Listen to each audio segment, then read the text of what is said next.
Good morning student, मैं Prateeksha Gehlot from Sunita global school. अपन chapter third कर रहे थे जो कि एटम एंड मॉलिक्यूल्स। आज अपन एक न्यू टॉपिक देखेंगे।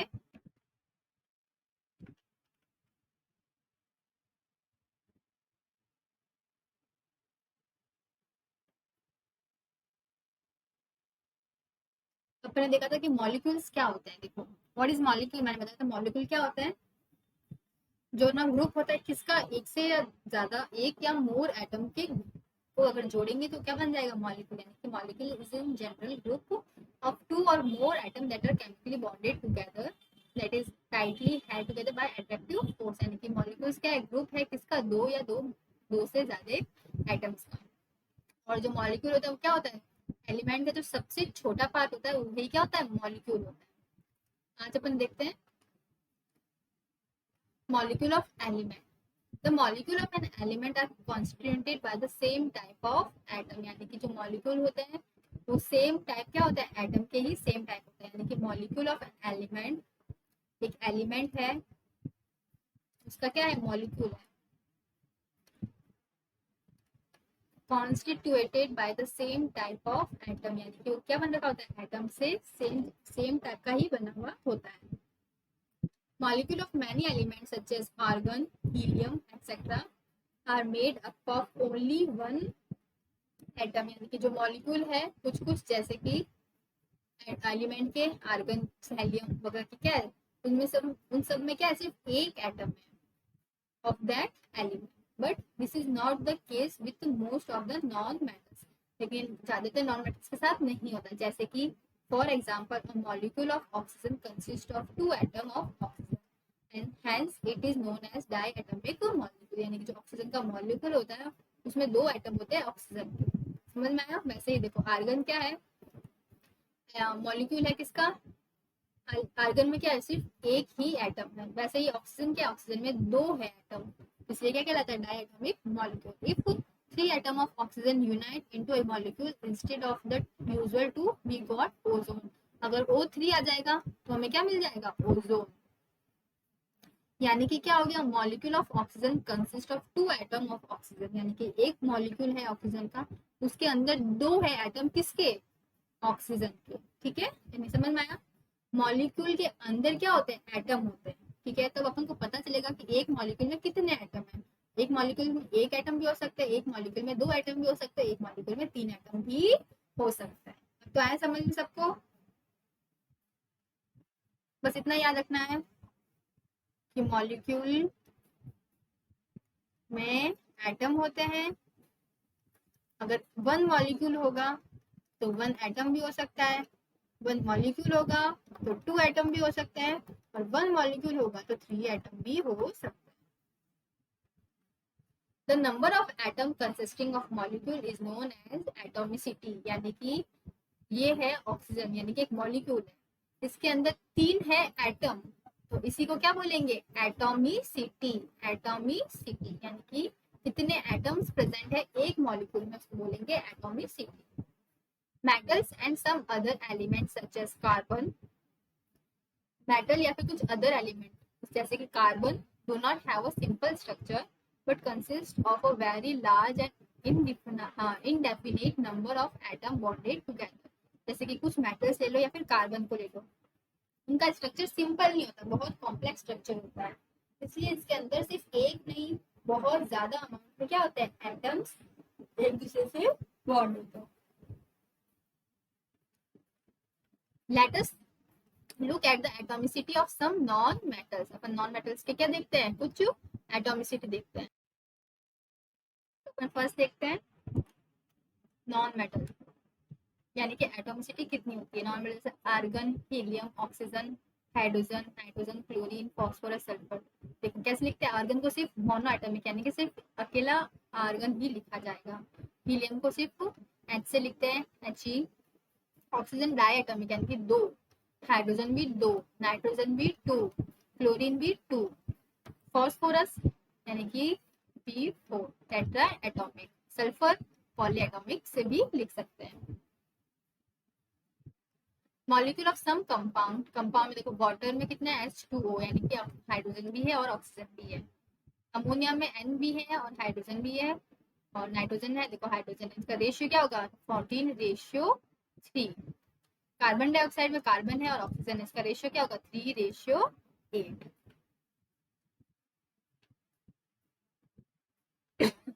अब देखो कुछ देखो, element ratio by mass, atomic mass, mass ratio divide by atomic mass और सिम्पलेस्ट रेशियो। हाइड्रोजन और ऑक्सीजन, हाइड्रोजन का कितना होता है 1 रेशियो बाय मास, ऑक्सीजन का था 8। एटॉमिक मास, एटॉमिक मास कितना होता है 1 और ऑक्सीजन का कितना होता है 16। फिर 1/1 को डिवाइड करेंगे तो 1 आएगा और 18/16 को डिवाइड करेंगे तो 1/2। तो सिंपलेस्ट रेशियो 2 और 1। तो यानी कि हाइड्रोजन के कितने हैं 2 और 1। दस the ratio by number of atom for water, यानी कि H2O।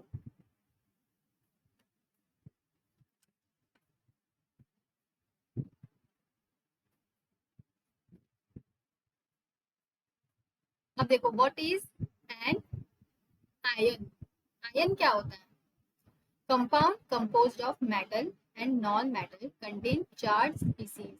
कंपाउंड होते हैं वो किसके बने हुए होते हैं, मेटल के होंगे या फिर नॉन मेटल के। तो इन जो कंपाउंड के ऊपर होता है ना वो क्या चार्ज आयंस होते हैं, यानी कि पॉजिटिव होता है या फिर नेगेटिव होता है। तो the charged species are known as ions.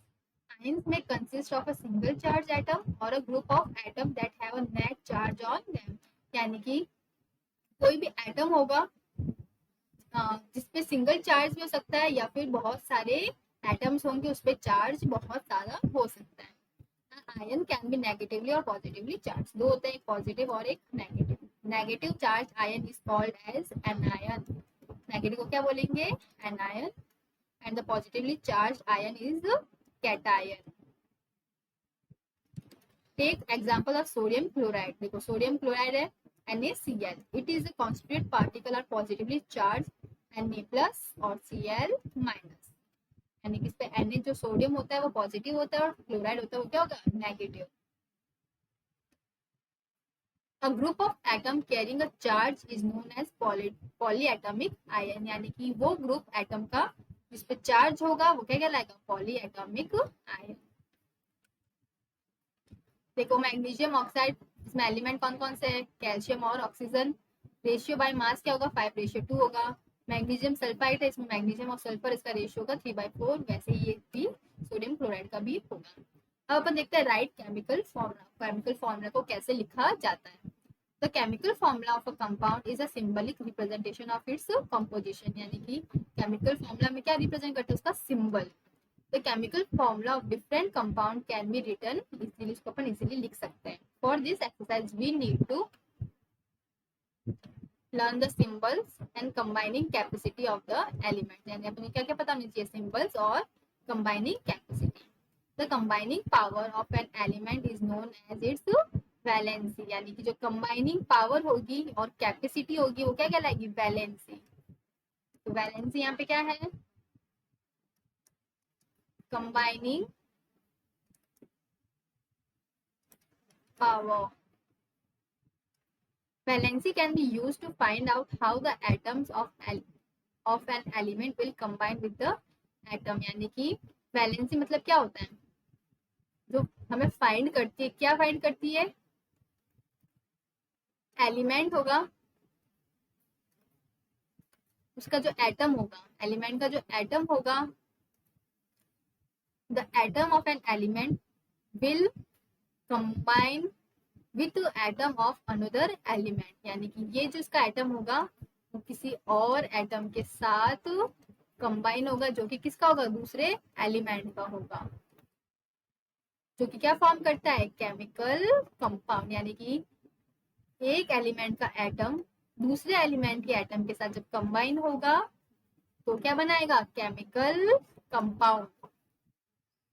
The valency of the atom of an element can be thought of as hand or arm of them, यानी कि जो वैलेंसी होती है वो क्या होती है एटम की हैंड बोल सकते हैं या फिर आर्म्स बोल सकते हैं। Human being have 2 arms and octopus has 8। यानी कि इंसानों के 2 हाथ होते हैं और ऑक्टोपस के 1. If an octopus has to catch hold of a few people in such a manner that all the 8 arms of the octopus and both arms of all humans are locked, यानी कि उनके ऐसे करा जाए, ऐसा hold किया जाए कि उनके लॉक हो जाए हाथ. How many humans do you think the octopus can hold, यानी कि आप क्या सोच सकते हो कि कितने ह्यूमंस को ऑक्टोपस होल्ड कर सकते हैं, यानी कि how many humans do you think the octopus can hold. Represent the octopus with O, आपको ऑक्टोपस को ओ से लिखना है और ह्यूमन को एच से. You write formula for this combination, do you get OH4 as this formula, यानी कि ऑक्टोपस कितने को पकड़ सकता है, 4 ह्यूमंस को. The subscript 4 indicate the number of humans had by the octopus, यानी कि 4 लोग कौन थे, ह्यूमन थे. The valency of some common ions are given in table 3.6, यानी कि अपन 2 हाथ से एक को पकड़ सकते हैं. तो ऑक्टोपस के कितने ऑक्टोपस के जो थे वो कितने हाथ थे, 8 थे. तो उसने 2 हाथों से एक ह्यूमन को पकड़ा, तो उसने कितना को पकड़ा, 4 को. यानी कि ऑक्सीजन ने 4 ह्यूमन को पकड़ा अपने 8 हाथों से. वैसे देखो अलग अलग वैलेंसीज दे रखी है. सोडियम को सिंबल किससे लिखा जाता है, पोटेशियम से. Na+ से, पोटेशियम को K+ से. ये सारे क्या है, सिंबल से. तो ये आपको याद होने चाहिए. अब देखो, the rules that you have follow while writing a chemical formula are as follows, यानी कि जब भी आप केमिकल फॉर्मूला लिखोगे उसके रूल्स आपको याद रहने चाहिए. फर्स्ट रूल क्या है, द वैलेंसी और charge on ion must balance. जो वैलेंसी होगी या फिर जो चार्ज होगा आयंस के ऊपर वो क्या होना चाहिए, बैलेंस होना चाहिए, यानी इक्वल होना चाहिए. है ना. Compound consist of a metal, यानी कि अगर कंपाउंड मेटल का है एंड नॉन मेटल का या फिर नॉन मेटल का, द नेम और symbol of the metal is written first. देखो कंपाउंड है जिसमें मेटल भी है और नॉन मेटल भी है, ठीक है. तो जब नेम लिखेंगे ना उस कंपाउंड का, तो उसमें मेटल का फर्स्ट क्या आएगा, मेटल का first symbol. For example calcium oxide, calcium है मेटल, ऑक्साइड है नॉन मेटल. कैल्शियम ऑक्साइड में देखो फॉर्मूला लिखा गया तो क्या आया, Ca पहले आया और ऑक्साइड क्या है, बाद में आया. वैसे ही सोडियम क्लोराइड में, कॉपर ऑक्साइड में, फिर oxygen, chlorine, sulphur are non-metal and written on the right, whereas calcium, sodium, iron, copper are metals are written on the left. यानी ठीक है, समझ में आया. लेफ्ट जो मेटल्स होंगे वो लेफ्ट में लिखे जाएंगे और जो नॉन मेटल होंगे वो राइट. फिर जो नेक्स्ट है वो है in compounds formed with polyatomic ions, यानी कि अगर कंपाउंड्स पॉलीएटॉमिक आयन से बने हुए होंगे, यानी कि बहुत ज्यादा आयंस होंगे, the number of ions present in the compound is indicated by enclosing the formula of ion in a bracket and writing the number of ions outside the bracket. यानी कि अगर एक कंपाउंड दिया, ठीक है, उसके आयंस बहुत ज्यादा है, आयंस ज्यादा है, तो अपन क्या कैसे लिखेंगे उसको, सबसे पहले उसके जो उसको डालेंगे ब्रैकेट. ब्रैकेट में डालने के बाद में उसके जितने एलिमेंट्स है, जितने आयंस है, उसको ब्रैकेट के बाहर लिख देते हैं. जैसे कि magnesium oxide, in case the number of polyatomic ion is 1, the bracket is not required, यानी कि इसके लिए कितना है, 1 है, लेकिन इसके लिए क्या नहीं चाहिए, अपन को ब्रैकेट नहीं चाहिए. देखो एग्जांपल NaOH, इसमें आयंस कितने हैं, 1 है, तो इसके लिए ब्रैकेट नहीं चाहिए. लेकिन ऑक्साइड है, इसके लिए आयंस ज्यादा है, इसलिए अपन ब्रैकेट बना के बाहर लिखते हैं. Formula of simple compound. अब देखो नॉर्मल फॉर्मूला कैसे लिखते हैं. The simplest compound which are made up of 2 different elements are called binary compound. जो सिंपल कंपाउंड होंगे वो अगर 2 डिफरेंट एलिमेंट से बने हुए तो उसको क्या बोला जाएगा, binary compound. Valency of some ions are given, table 3.6 में सबकी वैलेंसीज दे रखी है. While writing the chemical formula for compound, we write the constituent element and their valency are shown below. देखो कैसे लिखते हैं, हाइड्रोजन क्लोराइड, सिंबल लिखो और वैलेंसी लिखो। हाइड्रोजन क्लोराइड का Cl, हाइड्रोजन की वैलेंसी होती है 1, क्लोराइड की होती है 1। तो formula of the compound would be HCl। दोनों में 1 1 है तो अपन 1 1 यहाँ पे नहीं लिखेंगे, ठीक है। अब देखो फॉर्मूला ऑफ हाइड्रोजन सल्फेट, सबसे पहले सिंबल लिखो हाइड्रोजन का, सल्फाइड का S। अब देखो हाइड्रोजन की वैलेंसी कितनी होती है 1, लेकिन सल्फाइड की वैलेंसी होती है 2। जब अपन फॉर्मूला लिखेंगे ना उसको क्रॉस मल्टीप्लाई कर देंगे तो क्या हो जाएगा, हाइड्रोजन हो जाएगा 2 और सल्फर हो जाएगा 1, ठीक है। लास्ट में क्या करते हैं, क्रॉस मल्टीप्लाई करते हैं। वैसे ही देखो कार्बन टेट्रा क्लोराइड, कार्बन की वैलेंसी होती है 4 और क्लोराइड की होती है 1। तो जब फॉर्मूला लिखेंगे तो कैसे लिखा जाएगा, कॉपर को लिखा जाएगा 1 से और क्लोराइड को लिखा जाएगा 4 से, यानी कि क्रॉस मल्टीप्लाई हो गया।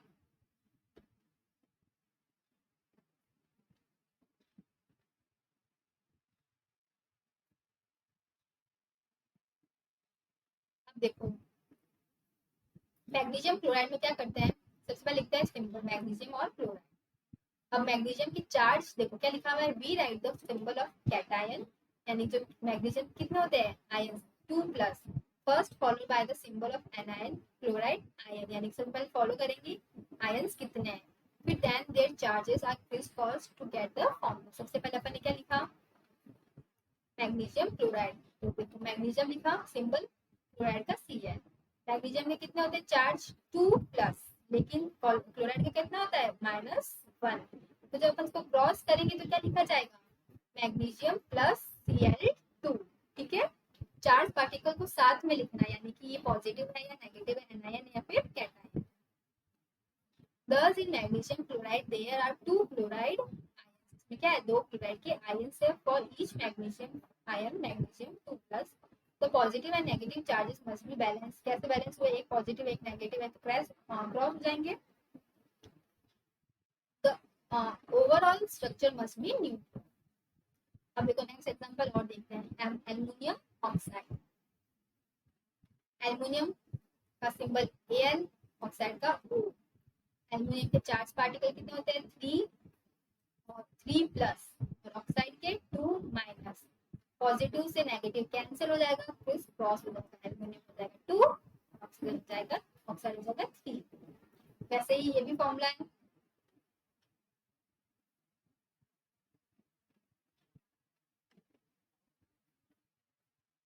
अब देखो ये क्या दे रखा है, कैल्शियम ऑक्साइड, कैल्शियम में Ca, ऑक्साइड में O।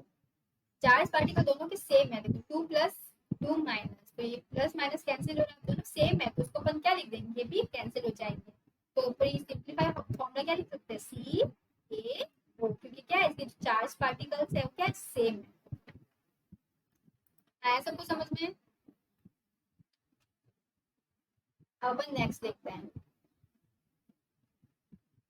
Formula sodium nitrate. Sodium nitrate लिखते हैं, सोडियम को लिखते हैं Na से, नाइट्रेट को NO3 से, पॉजिटिव 1 नेगेटिव 1, दोनों कैंसिल हो जाएंगे तो अपन किससे लिख देंगे NaNO, यानी कि सेम क्या है चार्ज पार्टिकल्स है, पॉजिटिव और नेगेटिव दोनों कैंसिल हो जाएंगे, इसलिए क्या आ जाएगा NaNO। फिर अपन देखते हैं formula of calcium hydroxide, same में कैल्शियम को Ca से, हाइड्रोक्साइड को OH, कैल्शियम के 2 प्लस होते हैं और OH के -1, तो कैल्शियम Ca। अब देखो यहाँ पे 1 क्यों नहीं लिखा गया, क्योंकि 1 को नहीं लिखते हैं, माइनस OH, ब्रैकेट बनाएंगे फिर लिखेंगे 2। अब देखो पॉजिटिव नेगेटिव तो कैंसिल हो गया, लेकिन चार्ज पार्टिकल्स अलग डिफरेंट, इसलिए अपन के वैल्यूज लिखेंगे। Note the formula of calcium hydroxide not to CaOH2, upon bracket हमेशा जब भी पीछे वाले का लिखेंगे तो क्या लिखेंगे, ब्रैकेट बना के ही लिखेंगे। We use bracket when we have 2 or more same ions, जब अपन के पास आयन ज्यादा होंगे तो अपन ब्रैकेट बना के लिखेंगे। यहाँ पे ब्रैकेट क्या शो कर रहा है कि यहाँ पे 2 क्या है हाइड्रो ऑक्साइड के ग्रुप है जो कि एक कैल्शियम से जुड़े हुए हैं। नेक्स्ट देखना सोडियम कार्बोनेट सेम है, ammonium sulphate same.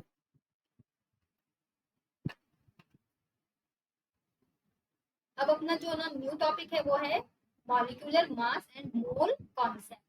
Molecular mass and mole concept को अपन अपनी नेक्स्ट क्लास में देखेंगे। तब तक के लिए आज जो भी मैंने आपको बताया कि केमिकल फॉर्मूला कैसे लिखते हैं, बहुत इजी है। सिर्फ अपन को चार्ज लिखना पड़ता है और उसके फॉर्मूला लिखना पड़ता है। उससे आप लास्ट में अपन इसको क्रिस क्रॉस कर देंगे तो अपन को वैल्यू पता चल जाएगी, अपन को फॉर्मूला पता चल जाएगा। तो आज जो भी मैंने रीड करा है इसको अच्छे से रीड करना। तब तक के लिए stay home, stay safe, good bye.